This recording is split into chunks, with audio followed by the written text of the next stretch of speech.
Hello and welcome to the Prometheus Wept devlog for April 2022. This month the focus has been on Act 1, Mission 4. Now that you've negotiated the food shipment, the Mayor of Sunny Pines tasks you with finding a missing person. To do this, you'll need to look for evidence and question people. And this is part of the game I've really been looking forward to working on, as it introduces one of my favourite characters as either an ally or antagonist and brings the player closer to the truth of what's happening in Sunny Pines. It's a big mission and it's not done yet. So far I've made 2 maps out of 3 and I've started the final one. I've made 4 character models and I need to make 6 more. I've also wrapped up the first draft of the writing and I've started work on the second. Now you're currently looking at one of the maps. As you can see, it's a shift away from the typical rural maps which have been most common so far.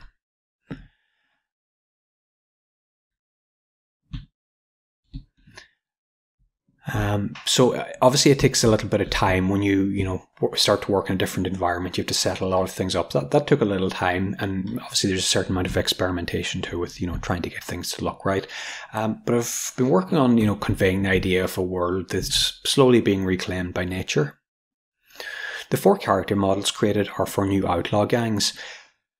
I felt that sticking with generic angry crazies wearing leather would be a missed opportunity, and spent some time working on more interesting enemies.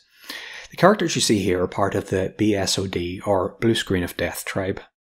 There's more to unpack here, but their core belief is that a virus which destroyed most digital technology in the mid-21st century was a divine manifestation which freed humanity from the shackles of digital technology. They're currently purging defunct old world tech items. You can see them burning some here. There's more going on, but you can see various items impaled and being burnt. They're nomadic by nature. They travel around and more or less do this. So these outlaw gangs, there is a second one. I'll let you discover it for yourself. They help to develop one of the game's themes, namely mythologizing and misunderstanding of our real-world present and near future. So you can see some variance in these models. For example, here, here. So the equipped armor and helmets will be reflected on the models. So there's different types of armor. There's light and heavy armor. There's several different types of helmets.